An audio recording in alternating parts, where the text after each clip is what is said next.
Timnas Indonesia dalam pertandingan uji cobanya untuk menghadapi SEA Games nanti melawan tim nasional Mali berhasil imbang dengan skor 2-2.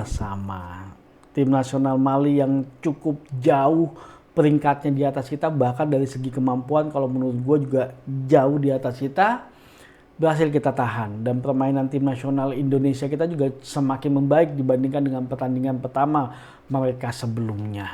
Nah, seperti apa jalannya pertandingan ini? Yuk kita bahas bersama gue Alvin, seseorang yang punya komitmen untuk sepak bola Indonesia.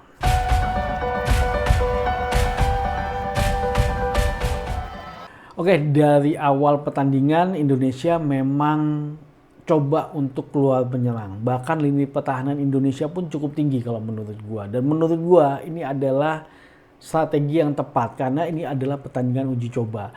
Jadi hasil tidak terlalu berpengaruh.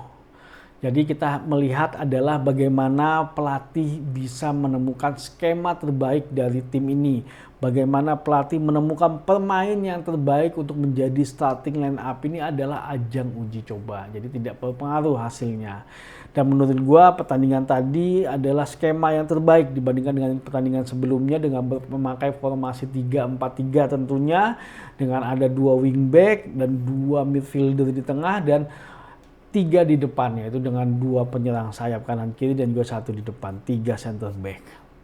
Tadi posisinya juga cukup oke menurut gua. Kipernya ada Dava, terus center backnya tuh ada Kadek Arel, terus Dion Mark, terus sama Ferrari, terus di kanan ada Raka Cahyana, di kiri juga ada Donitri sebagai wingback.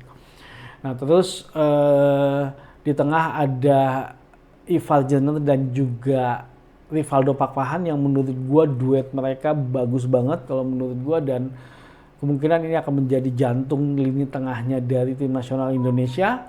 Dan terus di penyerang tadi sempat bermain Hoki Caraka 1 babak, terus diganti sama Ricky Pratama, terus di kiri Rafael, terus di tengah Zilstan, terus ada pergantian juga dengan Dance Raven dan juga tadi ada Rehan Hanan masuk.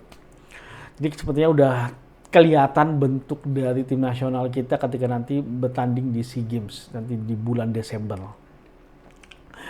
Nah, secara permainan memang kita dominan menyerang dari sayap, gue melihatnya. Cuman memang di tengah itu kreasinya kurang kalau gue melihatnya, karena memang 2 midfielder kita yaitu Ivar dan juga Pakpahan itu lebih dominan bermain untuk bertahan ya. Walaupun mereka ganti-gantian, kadang Rivaldo yang maju, terus yang nutup adalah Ivar, terus Ivar yang maju, terus yang nutup adalah Rivaldo. Dan itu menurut gue peran mereka saling menutupi itu bagus banget kalau menurut gue. Jadi nggak terlalu kosong banget di tengah.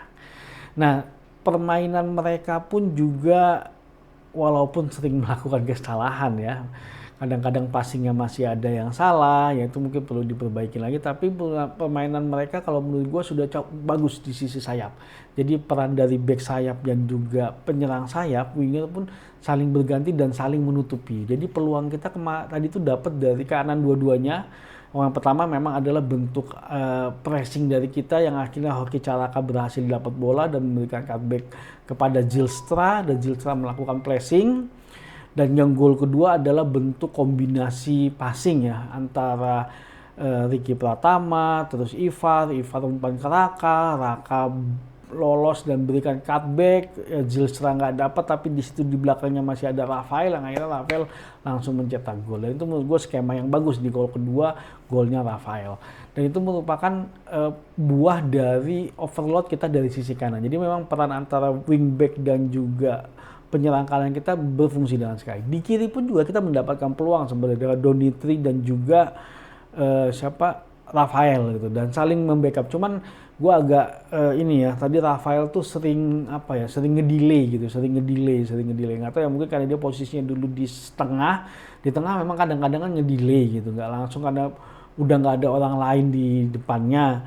Nah, cuman ini dia kadang-kadang sering delay, padahal tadi Doni udah bergerak tapi belum dipassing, akhirnya kerebut sama mainnya. Itu makin sering kejadian, mudah-mudahan jadi evaluasi juga lah dari tim kepelatihan dari Indra Shafri terkait dengan serangan dari sisi kiri. Nah, kanannya tadi cukup optimal kalau menurut gua.